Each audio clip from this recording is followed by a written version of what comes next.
You sort of touched upon this point of, you've been investing in companies, but they're registered in Singapore and US. And recently, I'm sure you've noticed there's been a little bit of conversation slash, controversy around some angel investors in India talking about that, Y Combinator is making Indian companies flipped outside India. What is your take on that? So, look, my take on it is pretty simple. And it's the same take that I had when I was at 500.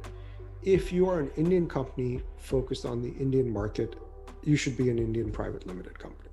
Mm-hmm. There's no question. Like, if you are focused only on the Indian market, if you're a Swiggy, it makes sense for you to be a Indian private limited company, unless you are planning for international expansion day one, right?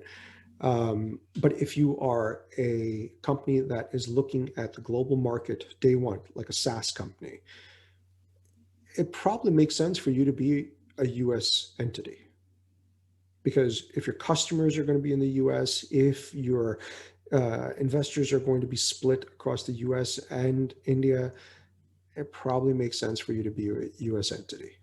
Mm-hmm. So, but what Yeah. exactly is driving it?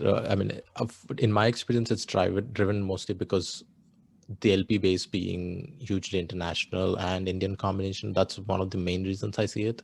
But what do you think is the main reason why this happens in general? So I think a lot of it has to do with ease of doing business, Mm-hmm. right? Just doing business in India is a nightmare.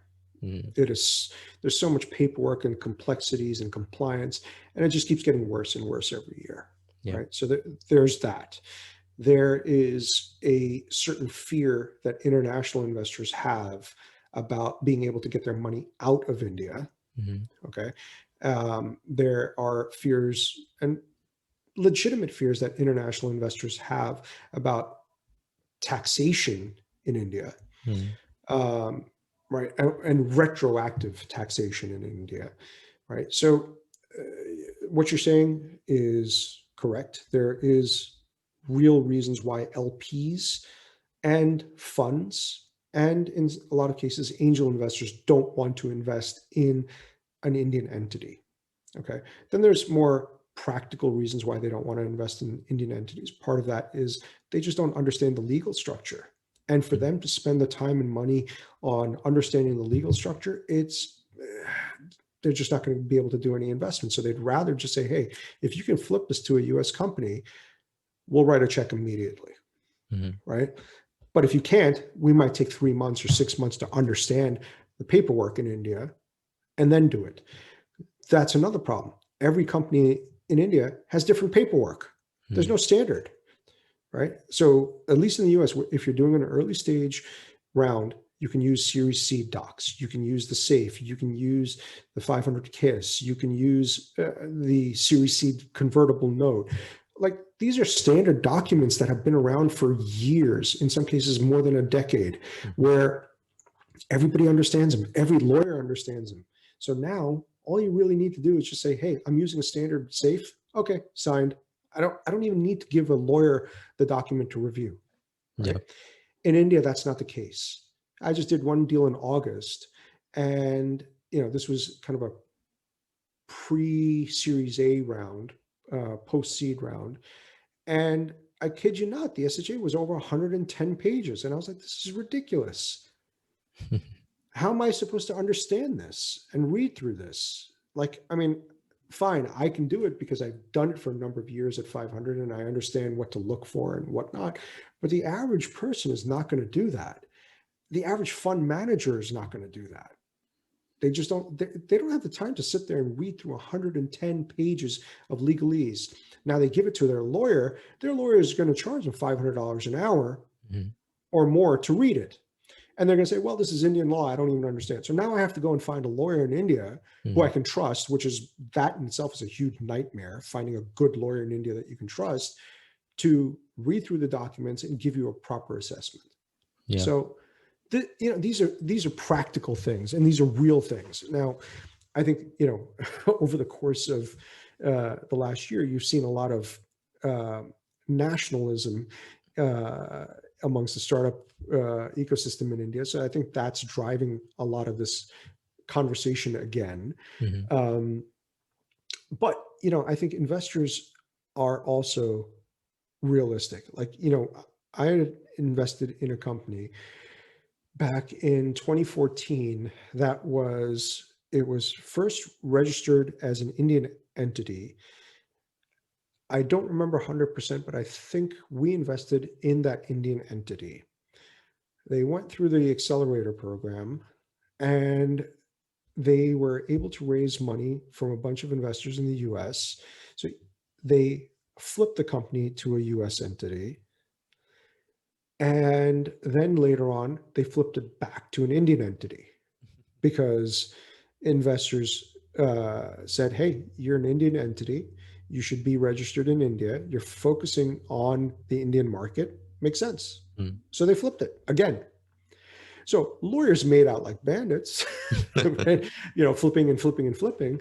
But investors said, look, this is what makes sense. This is what you should be doing because this is what your market is, and this is not going to change. Great. So they did it. Right. So I think that there needs to be a balance between realism and idealism. Ideally, yeah, sure, register your company in India. We'd all love to invest in Indian companies and have great outcomes for the Indian ecosystem and taxes being paid and blah blah blah. But the reality is, can't trust the Indian government to do the right thing by the investors. Right. The Indian government cares about taxes.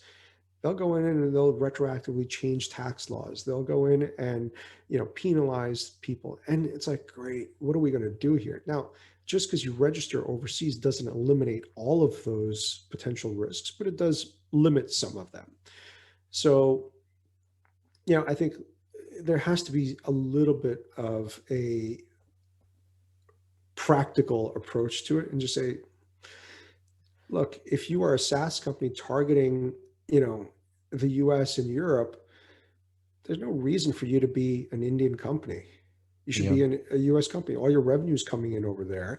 Fine, you have, a lot of your team in India. Fine. Mm-hmm. But all your revenues coming in from overseas. And it's easier to manage. I mean, I've experienced this personally, and the transaction speed is much higher when the companies are registered outside India. Yeah. And for people who argue it's about nationalism, the only counterpoint I can give is the real thing you need to protect is founder equity and shareholder equity, right?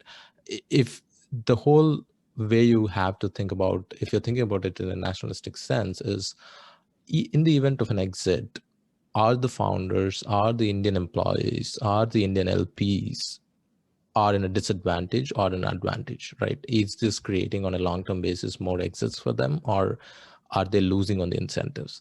So I always thought about it as, at the end of the day, is the cash or whatever is coming out of this is fairly distributed between all the participating entities or not? It doesn't really matter if it's registered here or there. I mean, at the end of the day, you still have to operate a subsidiary in India, and you have to obviously abide by the laws of it that comes with it. Yeah. So I've always thought that it's, at the end of the day, the compensation and the value, is it equally trickling down? Because at the end of the day, you need more foreign investment in India today, right? So we're not at a stage where we have 4 big companies and trickling down value so that we have a robust ecosystem, right? We are still way behind, maybe at 10 Yeah. or 15 years from where US or even China is.